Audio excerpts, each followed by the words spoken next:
joining us. And for our guest and esteemed speaker this morning, we have none other than our woven basket recipient for December, the Family Freedom Center. And we're going to be joined by the amazing AC Kirk, the Freedom Farms coordinator.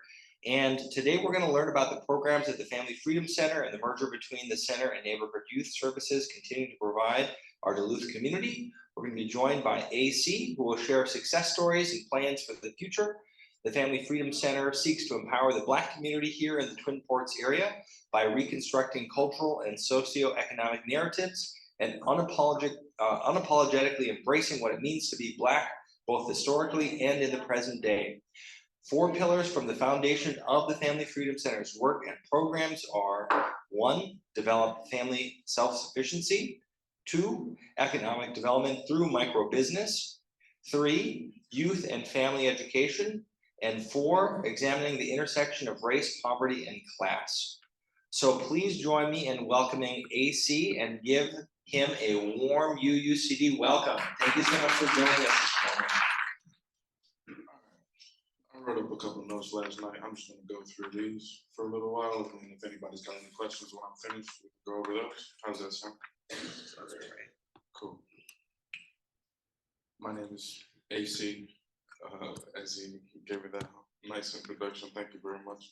I work for the Family Freedom Center and Neighborhood Youth Services. Neighborhood Youth Services is a long-standing program. They've been around for, I don't know the exact time. I think it's like 20 plus years or something like that. I tried to sum up what we do without necessarily copying the mission statement and all that, but I guess you could sum it up to contributing safe spaces and an opportunity for growth for youth and the families in the Hillside neighborhood and beyond. A lot of kids from all around Duluth come find their way to the neighborhood youth service. We host programs on agriculture, career development, crime prevention, music, drawing, design, and other forms of artistic expression. Multiple members of our staff coach youth sports teams like football and basketball. FFC is also a member of the Healthy Hillside Coalition alongside Zeitgeist and the First Ladies of Duluth. And we host a multitude of programs. I'm probably gonna miss a lot of stuff while I'm trying to get this out today. I'll probably be the most in-depth with the programs I'm most familiar with, and then the others, I'll just give you a quick description. Starting with diversion, I guess. We take qualifying kids headed for, like they've already been charged with whatever crimes and they're headed to court. But if we get like a list of them. If they qualify to make the list, then we take them from the track that they were on, headed to court and all that, and provide them with an alternative, with a more rehabilitative approach, providing counseling, taking them to community service opportunities, possibly mending relationships with whoever it is that they were involved with that led them to us in the first place. Next up is neighborhood youth services. We provide shelter for over a couple hundred kids a week, doing what we can to assist them with schooling, their health needs, and anything else that may arise. Next up is a program I'm most intimately familiar with, which is Freedom Farms, which is basically like based on education and community, I guess you could say. So I try to focus on teaching simple practices that can be applied at home or indoors. Right now with the winter and all that, we're doing hydroponic growing systems, and we use grow lights, and we have a bunch of shells and stuff indoors, and we try to keep the kids involved, keep them busy throughout the winter time.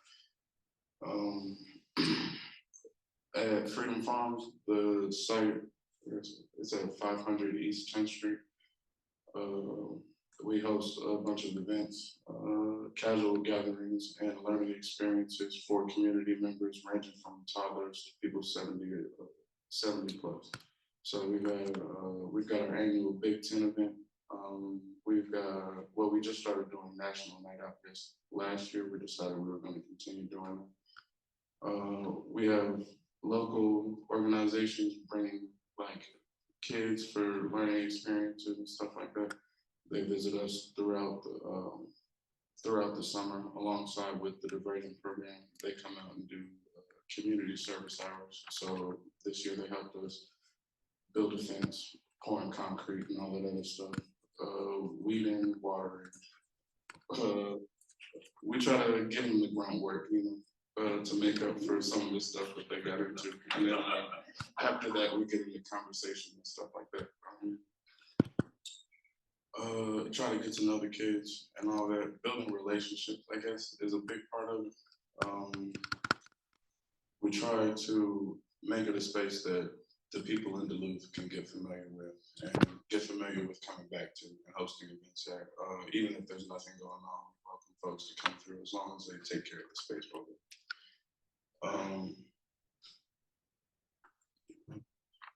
Next up is the START program, which I'm spending a lot of time working on with the farm being closed and all that for the season. START stands for Skilled Trades, Arts, Robotics, and Technology. We do field trips throughout the year to give kids hands-on experience in trades like welding, carpentry, and construction. We have an audio recording studio for music, marketing, and film experiences. We have a salon to practice cosmetology where kids do hair, braiding hair, cutting hair, different practices and stuff like that. We're exploring online courses for certifications relevant to anybody's field of interest. So our job provides us with the trainings ourselves. We have a budget for that every year. So we're looking to expand that to the youth and stuff that are looking for career opportunities, resume building experiences and stuff like that. We also get into like clothing design. We have t-shirt presses, sewing machines and stuff like that. Right now it's pretty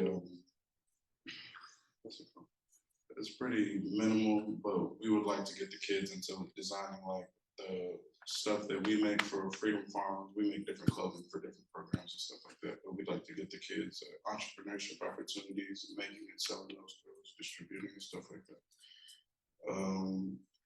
Producing marketing and branding tools like logos and logos for uniforms in different companies, maybe local businesses and stuff like that.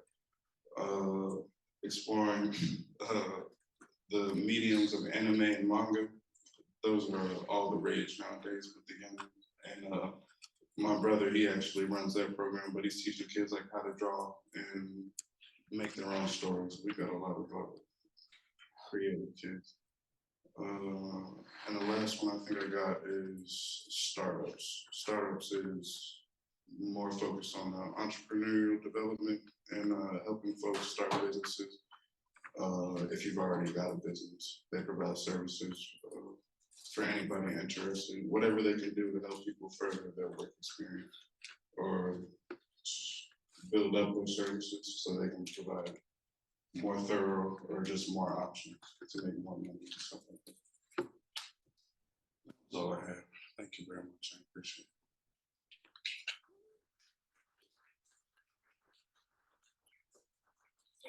I'll pass the mic around a little bit, but maybe before I do, one thing that I was going to ask you for giving us a bit of your own background too, AC. How did you first get involved with Family Freedom Center, and kind of what was your window into the farm program as you started it?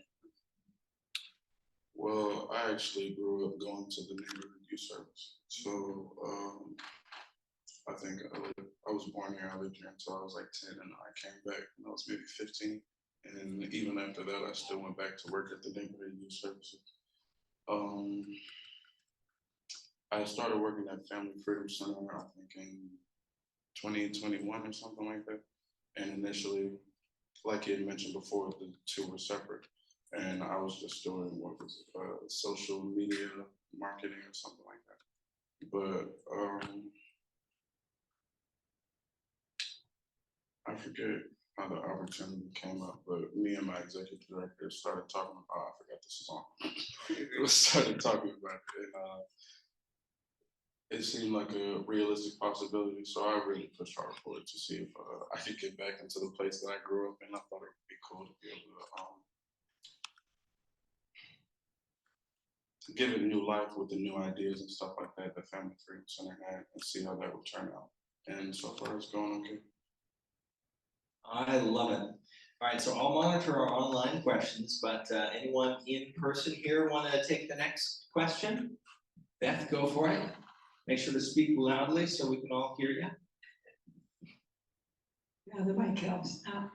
Can you tell me a little bit more about how Family Freedom Center and Neighborhood Youth Services came together? Because I remember in the past we've heard about Family Freedom Center like by itself, and then I moved into Washington Center, and I didn't know how that came about or how you lead on it. Well, a lot of the principles that he had mentioned earlier that the Family Freedom Center is built upon, they find a good home at the Neighborhood Youth Services, because the Neighborhood Youth Services, like I said, houses hundreds of kids a week. I feel like I could come up with it's at least 200, but I really feel like it's more than that. But with so much traffic coming through here, like you could just look around and point at a kid and you just start implementing all the programs and stuff that Family Freedom Center was initially already kind of trying to get into, you know what I mean? So I think it works well with like NYS kind of like taking care of people, and then Family Freedom Center kind of being there to do more than like just taking care of, you know, like you get your basic needs and safety and all that other stuff. But then I guess Family Freedom Center has more resources that are suitable to helping people find career paths and passions and stuff like that, things that they would like to do. I love it. Yeah, I see your hand, Meredith. Thanks. I am curious about the hydroponics and all the vegetables that you're growing at the Freedom Farm during the growing season. Are those given away? Do they get sold? Like, how is it like a little micro entrepreneurship on its own?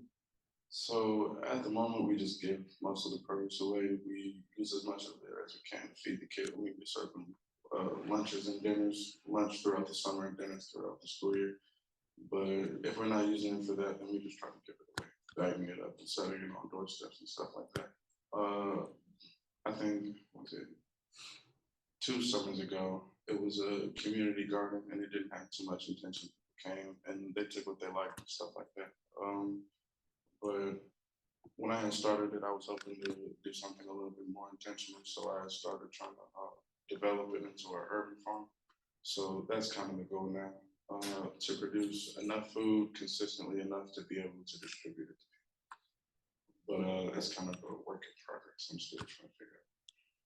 But at the moment, we just give it away. Can we support as community members some of the screen printing productions or any of the other kind of startup products that some of the youth are producing? Is there like a website we can go to, or are there sale days sometimes we can go and check out? Right now, it's pretty personal. They're getting creative with like patches and designs that they want to wear for clothes and stuff like that. But we could use support in providing the clothes that they're making, like the sweatshirts and sweatpants and t-shirts and whatever other kind of clothes that they want to put designs on and stuff like that. Right now we're working on getting these iPads so they can design, like we got a lot of kids that can draw like I mentioned earlier. So a lot of stuff that they draw would be good for like t-shirts. I feel like people would buy them. So we're trying to buy iPads so they can learn to draw those same things on the iPads, and then we can transfer that picture onto like, I don't really know the technology all the way, but it's some type of printer and it prints it off and then you can just put it on a t-shirt. So but we need like the mediums. I keep having to run to Walmart like every day. So if anybody wants to drop some more of those off, we appreciate it. Who else has questions? I don't need a microphone. Have you developed a relationship with the Duluth Makerspace? I've heard of them, but no, I'm not very familiar. Because what I'm hearing you say, you're trying to create experiential learning situations, and they've got a lot of stuff there, and you know, maybe there's some kind of way we can get a Duluth Makerspace for the adolescents. Because, I mean, they've got, you know, from you name it, welding to woodworking to ceramics to, you know, it would, you know, it would behoove somehow, if you're gonna be trying to do this, you know, career development or entrepreneurial development, that somehow we connect those resources with. I see what you mean. A big boundary that we struggle with is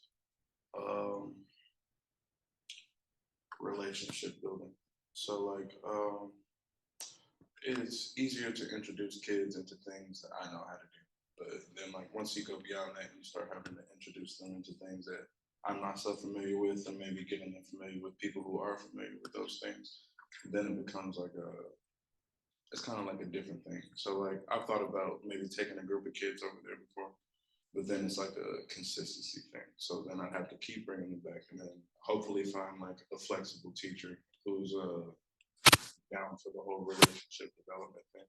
Not that there's anything about the folks over there that you mentioned that deterred me from going over there already, but it's just like it's kind of a process, you know what I mean? But one thing we are looking for sure is experienced teachers who have the time and the knowledge, you know, to educate our staff and our students on things. Some things we can take, like our friend over here has taught us how to sew or taught us the workings of the machinery. So then we took that and did what we could with the kids that are making clothes now, for example. But other things that maybe would be best learned, like as direct skills, like maybe if it was welding or something carpentry related, painting or something like that. Maybe somebody we could just kind of take a small group of kids, give them the kids, and then, you know, they just kind of figure it out from there. Transportation and all that other stuff would be figured out by us. We'd even be willing to possibly pay instructors for the time, because we definitely do appreciate that, and that's already on the budget. But we're struggling to find the teacher. So if anybody knows anybody who's willing, we'd appreciate it. Great idea. Yeah, I see another hand. Hi, good morning. Can I ask a question about sports and outdoor activities? Yes, Is there any interest, or has there been talk amongst the youth that you serve and the adults about outdoor activities such as snowshoeing or skiing or riding, mountain biking, or things like that? I'm very interested in those things, and I could definitely force a decent amount of kids to go. So I think maybe finding them kids that are already interested in our area might be a little bit hard, but that's a lot of what we do, is just getting them to do things that maybe they're not super comfortable with. But if we have the opportunity, I'm sure we push them to go. I'm sure we'd find a kid.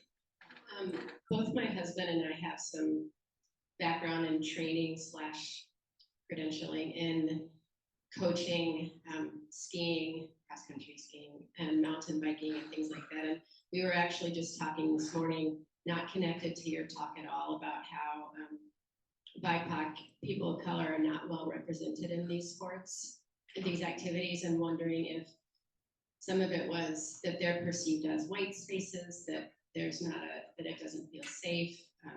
There was a short-lived thread on Facebook a few years ago about a Black boy who was on the mountain bike trails and who faced some unpleasant words. And I thought it was unfortunate that post was taken down, because it was very instructive to me as an individual. But anyway, maybe would it be appropriate for me and my husband to reach out to you to see if there's any kind of connection that could be explored for what you're interested in, for kids and adults, actually, I should say. Yeah, definitely. Okay, thank you. I could get your contact information before I leave. So.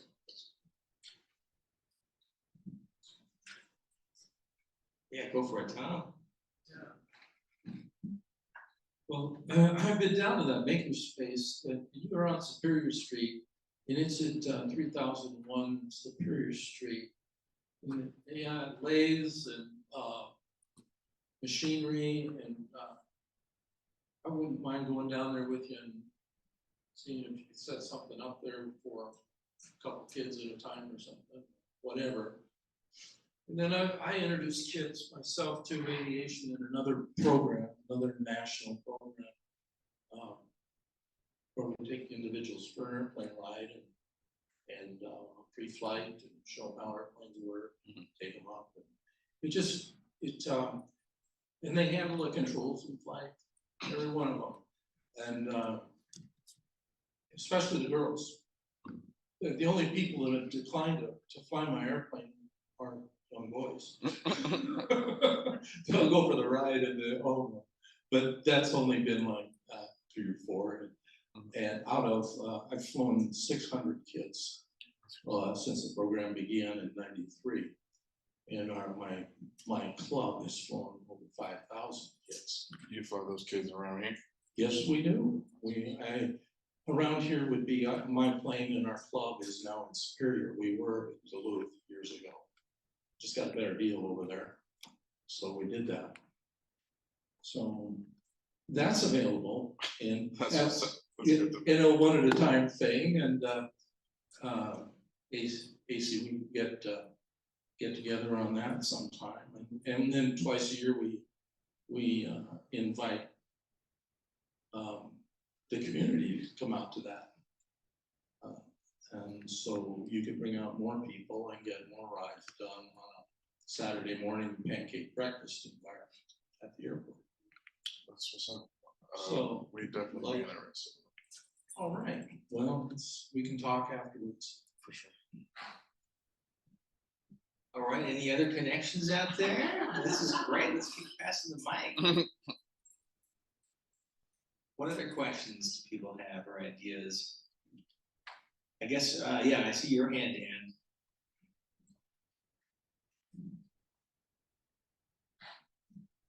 So I don't have any ideas. What I want to know is, do you have ideas that we could try to fit into? And, you know, all of us have somewhat broad sense of what we could do if someone asked us if we could do it. So I'm kind of curious on what you know that we might be able to help with. Fundraising. That's always a big. I didn't want to say it. Some t-shirts. We know how to cook. That's what's up. Can I mention something? Go ahead. So we have several big events throughout the year. And one thing that's really helpful is to get groups to volunteer and doing activities with kids, get them kind of occupied while these big events are happening, and just have things going on, helping serve food, potentially making food as well, like the Christmas events or Juneteenth events, things like that. Thank you. So I want to just put in a plug for the racial justice team here at UUCD. We've got one of our tri-chairs back there, Therese Presley, and Family Freedom Center really is one of the main organizations that we want to build relationships with as a congregation.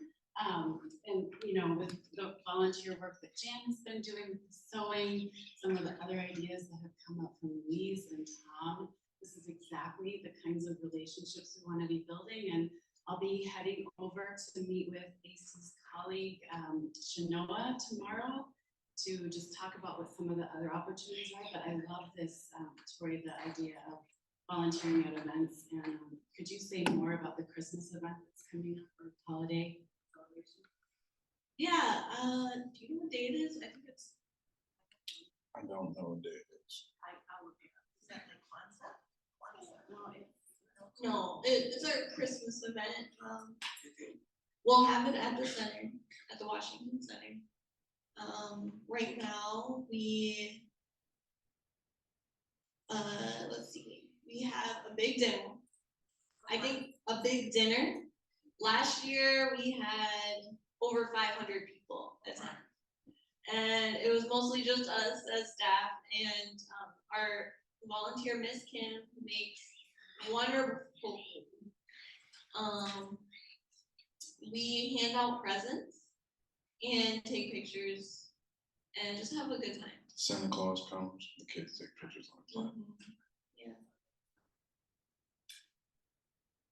It is December 21st. And does it have a date? 4 to 6. Yeah. We have crafts and things like that, but if anyone would like to volunteer or just attend, you know, see what we're all about. It's a great event, it's very fun. The music is good.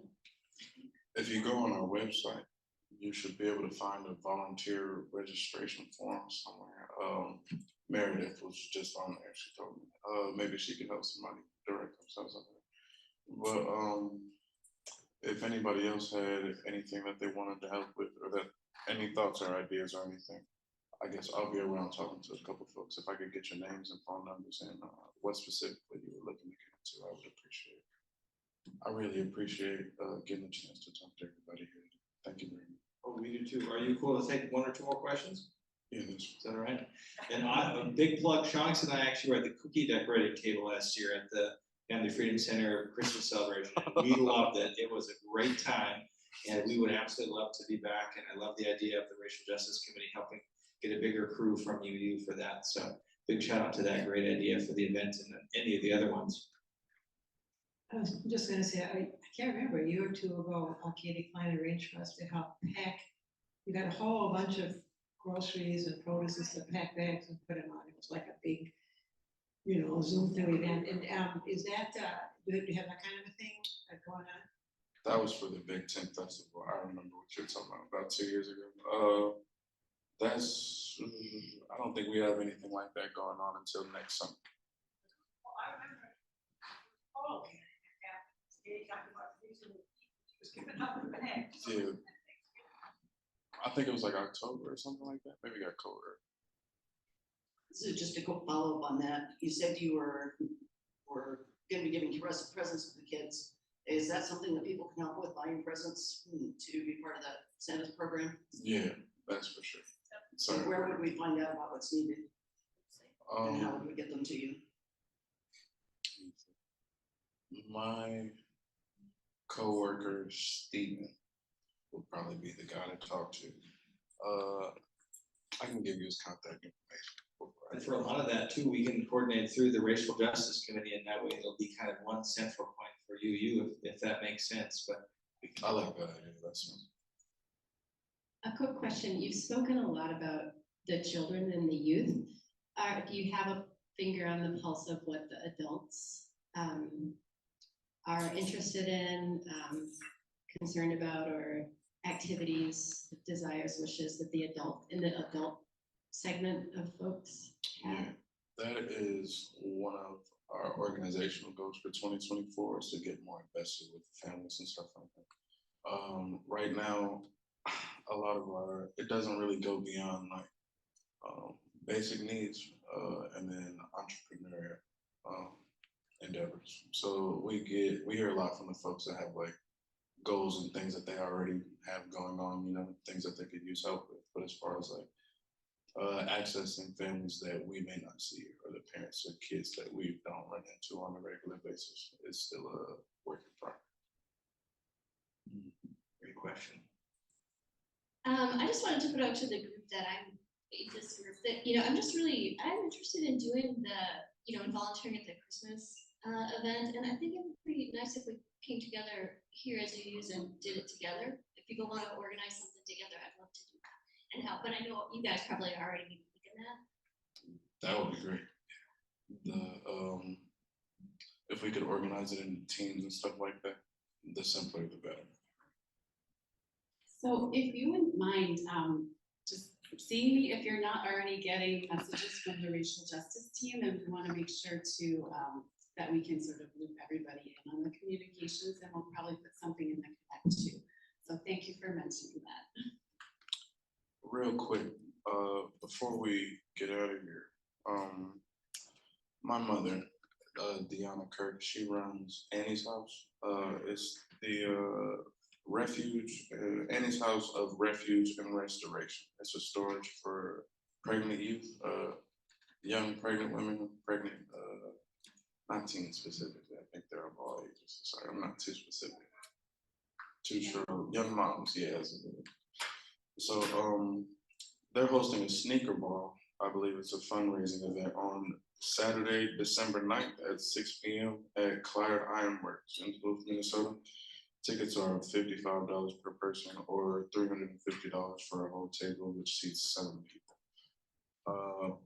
If you have any donations or would like to show up, I think they'll be doing dinners, desserts. I think they got drinks and then like a silent disco or something like that. I'm sure I'm missing some stuff. You can look on the Divine Connections website. I'm sure if you search Sneaker Ball Duluth, Minnesota, it'll probably pop up. But that'll be December 9th, again, and that's Annie's House of Refuge and Restoration. What's a silent disco? So it's I'm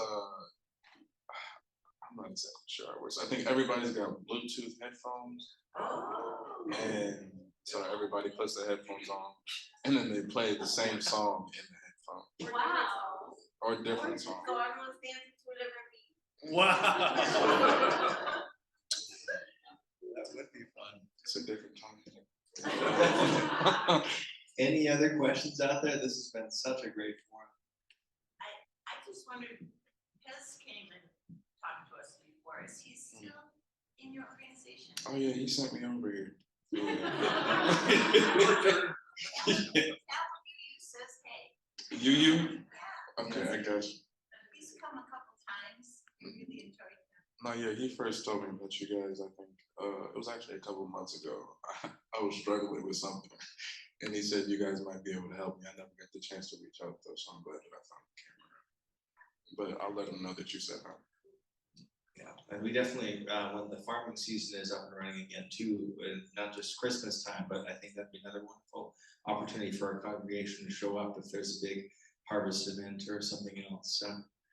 Well, please, again, just join me in telling a huge congratulations and thank you for all your important work, AC. It's an honor to get from you. For sure. Thank you all very much. Feel free to come on.